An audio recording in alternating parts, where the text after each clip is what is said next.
isso impossível para nós, em nós mesmos. Nós precisamos de uma cirurgia radical para que possamos viver a vida que Cristo vive como o último Adão, como o verdadeiro homem, como o homem perfeito. E esta cirurgia já foi profetizada no Antigo Testamento. Ezequiel 36 diz: dar-vos-ei coração novo e porei dentro de vós espírito novo, porei dentro de vós o meu espírito. Então, para sermos uma igreja guiada pelo Espírito Santo, precisamos ter então uma igreja cheia de pessoas convertidas, pessoas que têm um novo coração, pessoas que têm experimentado aquela cirurgia radical do Espírito Santo que arranca nosso coração de pedra e coloca no seu lugar um coração de carne que ama a Deus, que ama a palavra de Deus, que ama a vontade de Deus, que ama a lei de Deus, que quer viver a vida conforme a vontade de Deus. Então o Espírito Santo, ele está em nós, ele está em nosso meio, ele habita em meio da igreja. E quando nós entendemos isso, nós entendemos que não é necessário fazer aquilo que às vezes nós vemos as pessoas fazendo, onde uma igreja se reúne e de repente passa um bocado de tempo no início do culto chamando o Espírito Santo. Vem, Espírito Santo, vem, vem, vem, desça, desça. É como alguém se acordar de manhã e dizer: minha alma, vem, minha alma, vem, desça, entre em mim. Um momento aqui. É necessário isso? Sua alma já está dentro de você, não é? Isso dá vida a você, sua alma. Então a mesma coisa com a igreja. Quando a igreja se reúne, o Espírito Santo já está presente. Ele não vai e vem, não vai viajando para lá, para cá e descendo e subindo. O Espírito Santo habita em nós como ele sempre habitava no templo no Antigo Testamento. Ele não ia e voltava, só se retirava quando o povo começava a desprezar a palavra de Deus. E naquele momento chegou um certo momento quando a presença do Senhor se removia, se retirava. Em certos momentos da história do povo de Deus, o Espírito de Deus se retirava do meio do povo, como um juízo, como um julgamento, como condenação. Mas quando nós vivemos com Cristo, quando nós vivemos pela verdadeira fé, nós como indivíduos e nós como comunidade, nós sempre estamos vivendo na presença do Espírito Santo que habita em nosso meio. Então, o que acontece então? Quando temos uma igreja cheia do Espírito Santo, quando nós temos uma igreja que o Espírito Santo habita nela e que ele está guiando a ela, o que vai ser a consequência disto? Isso é a última coisa que eu quero abordar hoje à noite, o que ele faz. Quando nós olhamos o credo apostólico, que é uma confissão bem antiga e bem resumida da igreja, que resume todo o ensino bíblico em 12 artigos lindos. A última parte diz o seguinte: creio no Espírito Santo, na Santa Igreja Universal de Cristo, na comunhão dos santos, no perdão dos pecados, na remissão dos pecados, na ressurreição da carne e na vida eterna. E toda esta última parte se refere à ação do Espírito Santo no meio da igreja. O credo não está somente com uma linha, creio no Espírito Santo, e depois vai falar sobre outras coisas. Mas o credo pode ser dividido em 3 partes: Deus Pai, Deus Filho e Deus Espírito Santo, e o que cada um deles faz. Então, igreja, comunhão dos santos, remissão dos pecados, ressurreição do corpo ou da carne e a vida eterna. Esses são os benefícios que Cristo conquistou por nós por sua morte. E isso é o trabalho, isso é a obra do Espírito Santo. Ele habita em nós, ele vive conosco, ele nos enche com seu poder, sua presença, para aplicar em nós os benefícios que Cristo ganhou e conquistou na cruz. E como ele faz isso? Isso é muito importante. Como é que ele faz isso? Muitas pessoas acham que ser cristão, ser crente, é recorrer ao sangue de Cristo para ter perdão pelas coisas erradas que você fez e tentar, então, evitar fazer coisas erradas e começar a fazer coisas boas. Mas isso não é cristianismo. Isso, qualquer budista, qualquer espírita pode falar a mesma coisa, que quando nós fizemos coisas erradas, temos que resolver isto de alguma forma e temos que tentar ser pessoas melhores. O cristianismo não é a pregação de uma mensagem que diz que nós devemos fazer menos coisas erradas e mais coisas boas, em primeiro lugar. Mas o Evangelho, em primeiro lugar, podemos resumir em uma só palavra: Cristo. No Evangelho, Deus não nos apresenta em primeiro lugar e somente primordialmente perdão, ou santificação, ou justificação, mas no Evangelho, Deus se oferece a si mesmo a nós. Ele nos oferece o seu Filho amado, o Senhor Jesus Cristo. E é pela união com Cristo que nós nos tornamos herdeiros e que nós temos o direito de receber todos os benefícios que ele conquistou na cruz, que inclui justificação e santificação e glorificação, como nós cantamos há pouco aqui naquele cântico que foi projetado. Então tudo isso está ligado com Cristo. Tudo surge e flui da nossa união com Cristo. Para ter perdão dos nossos pecados, não basta entrar numa igreja, não basta repetir uma oração, não basta dizer que eu creio em Jesus e estou arrependido dos meus pecados. O que é necessário é ser batizado pelo batismo, ser crucificado com Cristo e ser unido também com Ele na sua ressurreição para uma nova vida. É necessário uma ligação com Cristo. E quem nos une com Cristo, quem nos liga com Cristo, é o Espírito Santo. Ele faz isso. Ele pega aquilo que é de Jesus e aplica em nós. E nós podemos ver isso, esta ligação viva entre nós e o nosso Salvador, em muitos escritos do apóstolo. Ele quase sempre está dizendo em Cristo, em Cristo, em Cristo, que é uma das frases mais importantes da Bíblia. Em Cristo, todas as glórias da salvação são verdadeiras para nós em Cristo. Todas as promessas do Evangelho são sim e amém para nós em Cristo. Todas as coisas que Deus tem feito em seu amor infinito e eterno são coisas que significam alguma coisa para nós e nos oferecem alguma esperança somente em Cristo. E é o Espírito Santo, como eu já falei, que nos liga com Cristo. Veja o que Deus fez. Ele desceu do céu e se encarnou. Então tem Deus com um corpo humano. Coisa que é difícil o nosso cérebro entender. Ele subiu para o céu e do céu enviou o seu Espírito, o Espírito de Deus. Então nós temos homens agora com o Espírito de Deus. Então lá no céu tem um ser humano, um verdadeiro homem. Jesus continua sendo homem. Ele tem um corpo humano.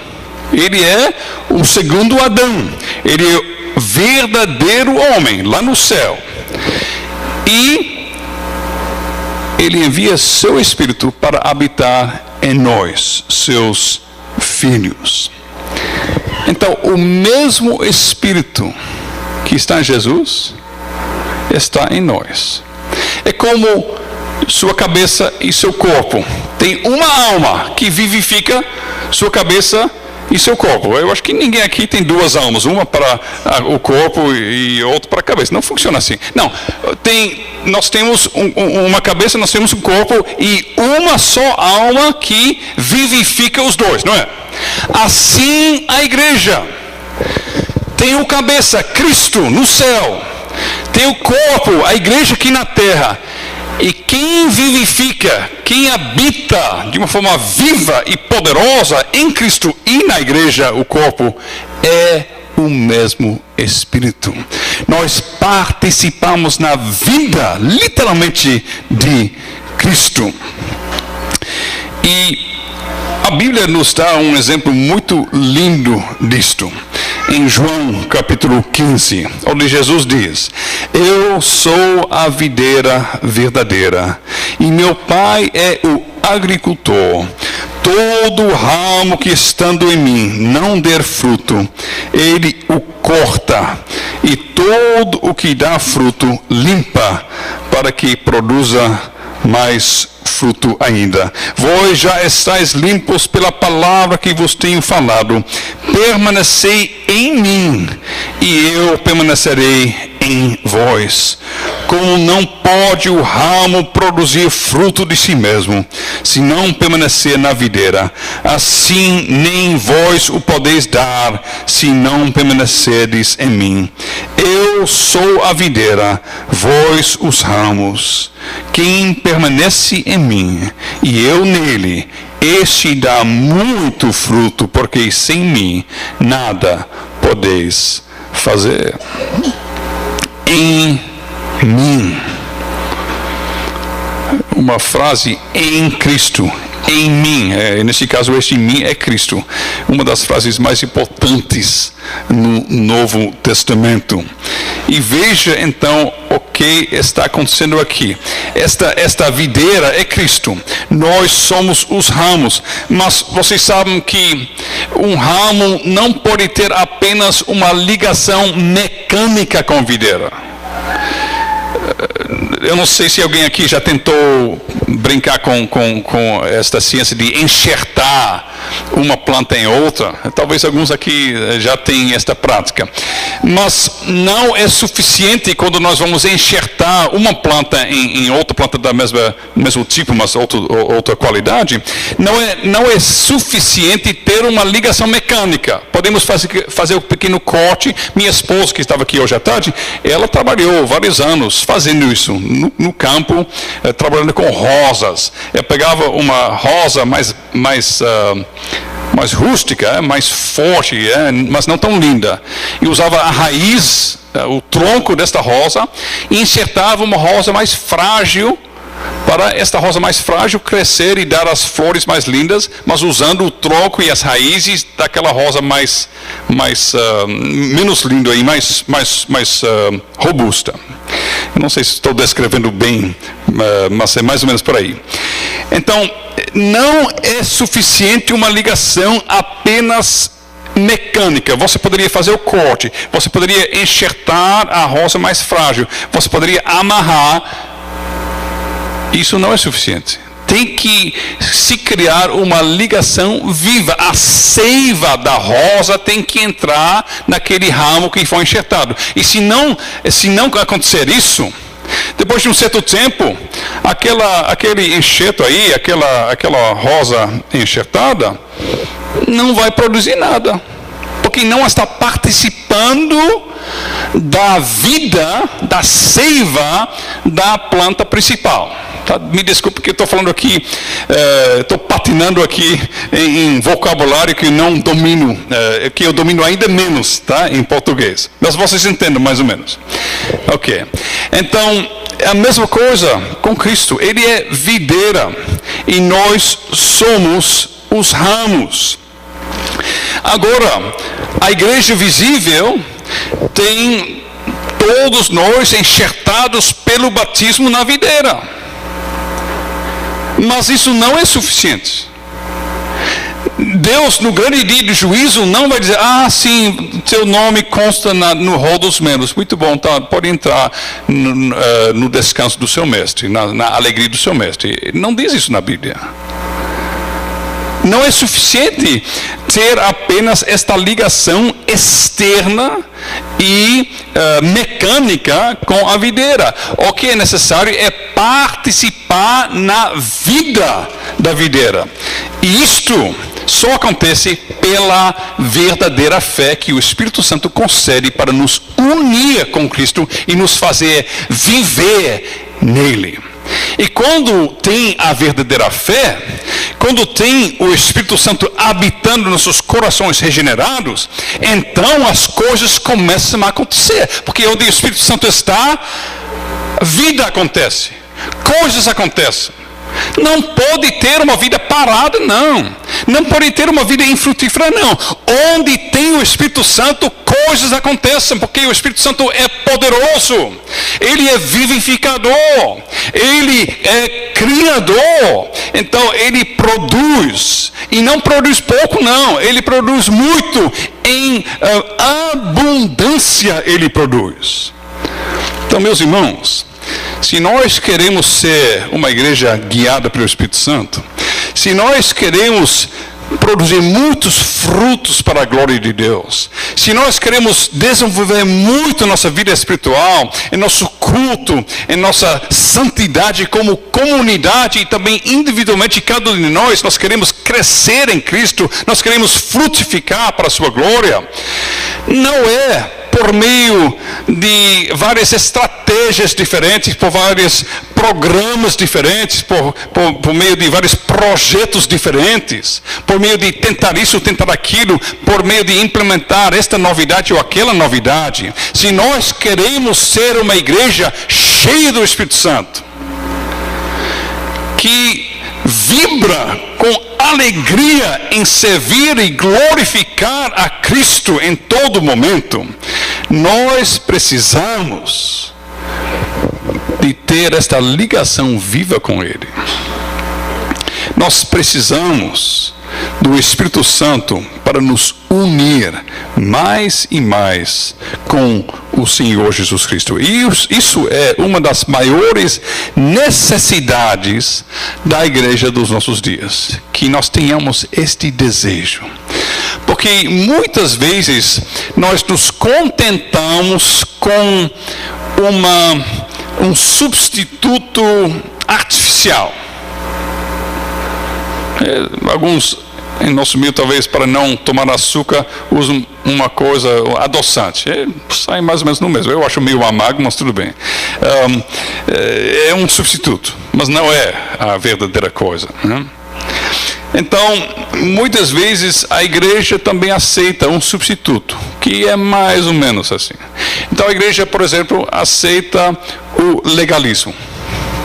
Porque o legalismo o pastor sobe no púlpito e o presbítero lê uma lista de regras. Se você é um verdadeiro crente, você tem que fazer isto e aquilo. E todo domingo a mesma coisa. Mais regras, mais leis, mais regulações, mais ordenanças e mais culpa. E a igreja vai checando sua lista. Sim, eu sou assim, eu faço isso, faço aquilo, eu sou um bom cristão, eu vou para o céu. Legalismo. Que não tem nada a ver com o Evangelho. Não tem nada a ver com uma ligação viva com Cristo. É simplesmente uma religião artificial que parece um pouco com o cristianismo, que engana muita gente, mas que leva para o inferno. É triste, mas é verdade. Que o legalismo, por mais que consiga aparecer ou parecer muito parecido com o cristianismo, é uma falsa religião que leva para o inferno. Porque no fundo é uma negação de Deus, da sua justiça, da sua santidade, é uma negação da obra da pessoa de Cristo e é uma negação do Espírito Santo, da sua obra. É uma negação da salvação. E é uma religião que o homem faz. Então, de um lado tem legalismo, do outro lado tem ativismo. onde a igreja, não, então eu tenho que resolver meus problemas, eu tenho que resolver meus pecados, então eu tenho que fazer muitas boas obras. Então a igreja fica doida para correr todo canto, fazer coisas boas para agradar a Deus e para mudar o balanço, né? E colocar mais peso do lado das boas obras do que do lado dos meus pecados. Isso é também uma falsa religião. Uma falsa religião que a Igreja Católica Romana abraça em muitas igrejas que se dizem evangélicas também. Então, legalismo e ativismo não é o Evangelho. E nós que temos tanto ensino, que conhecemos a fé dos nossos documentos confessionais, que é uma fé histórica, bíblica e muito bem resumida, que nós que abraçamos o verdadeiro evangelho da graça soberana de Deus, que o homem não é salvo pelos seus próprios méritos, mas ele é salvo por pura graça no Senhor Jesus Cristo, pela fé, pela graça. Mesmo assim, na vida dia a dia, muitas vezes nós acabamos vivendo como se fosse verdadeiro o legalismo ou o ativismo. Nós ficamos patinando ou cambaleando entre duas religiões e duas opiniões. Então, o que é necessário para nós? Se nós queremos, né, eu já falei ontem, nós olhamos para trás e nós perguntamos a nós mesmos: como tem sido o meu desenvolvimento? Como tem sido meu crescimento? Cada aniversário da igreja é como o menino indo com os pais para o médico e o médico medindo a altura e o peso e dizendo: bom, você está desenvolvendo, você está crescendo ou não, né? E se não tiver nenhum crescimento em um ano, o médico vai dizer: pare aí, o que está acontecendo aqui? Vamos olhar e vamos fazer alguns testes, porque alguma coisa está errada. Então, é bom para nós, como igreja, quando nós estamos celebrando um aniversário, fazer uma avaliação e ver como está nosso crescimento. E nós devemos, então, procurar ver onde estão as evidências de que o Espírito Santo está habitando em nosso meio com mais e mais e mais poder e de uma forma mais e mais e mais frutífera. E a Bíblia então nos diz e nos ensina que para saber disto nós devemos olhar e avaliar como está indo nosso progresso e nosso desenvolvimento em viver em Cristo. Isto é a questão, isso é a coisa que nós devemos usar para avaliar. Quando alguém habita na presença do Altíssimo, o que acontece? Bom, nós temos muitas informações sobre isso. Por exemplo, quando Moisés passava tempo com Deus, o que acontecia com o rosto dele? Ficava brilhando, não é? Então tem consequências. Quando alguém habita na presença de Deus, começa a refletir a sua glória, sua santidade. Então, se nós queremos saber se o Espírito de Deus está habitando no nosso meio, está nos guiando, está nos fazendo crescer em Cristo, está aplicando cada vez mais os benefícios de Cristo em nós, nós devemos procurar evidências de que a igreja está, e também cada um de nós estamos, refletindo mais e mais a sua glória, a sua santidade e a sua graça, a sua paz, o seu caráter. Deus é amor.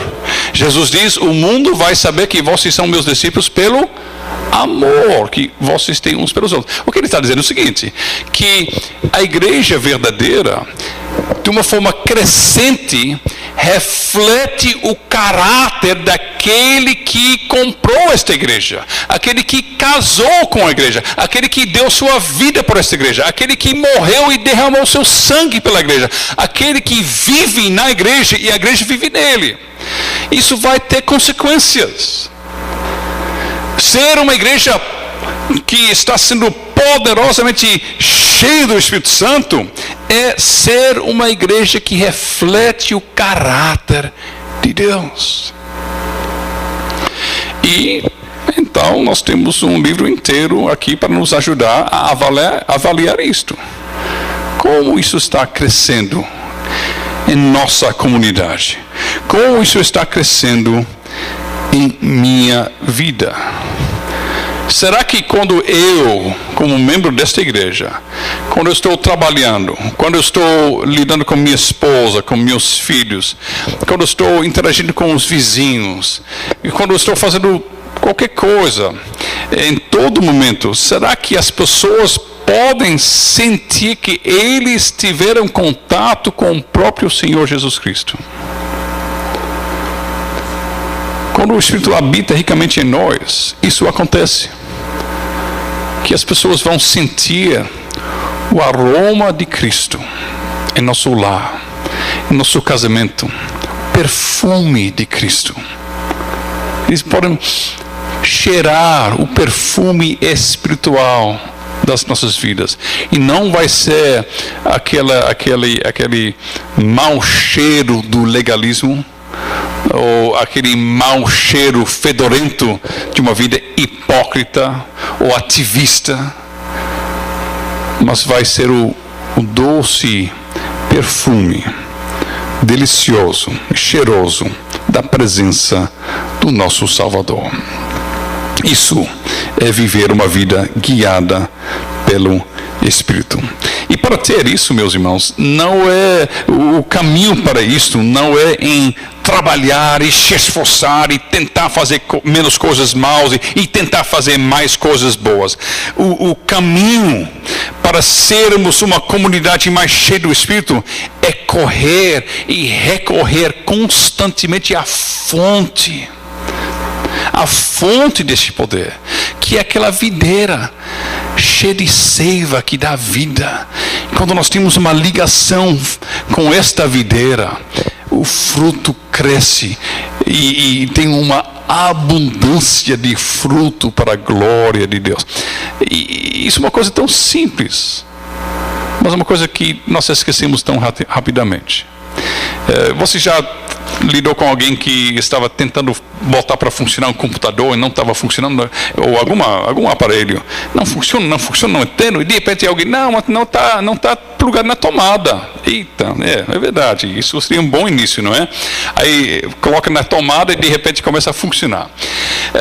Muitas vezes nós como cristãos, nós temos nossa lâmpada e nós passamos tanto tempo polindo a lâmpada e mudando e enfeitando e fazendo tudo com a lâmpada e querendo melhorar a lâmpada, mas nós esquecemos da coisa mais básica, que a lâmpada tem que estar plugada, tem que ter a força e energia, o poder passando por essa lâmpada para que ela possa brilhar. E sem isso, todas as outras coisas não têm sentido nenhum. Sem aquela ligação viva com Cristo que nós temos pelo Espírito Santo, todas as atividades da nossa vida espiritual, todas as atividades da igreja não valem nada. Então, eu quero encerrar com um texto que nós temos em 2 Coríntios 3, verso 17 e 18.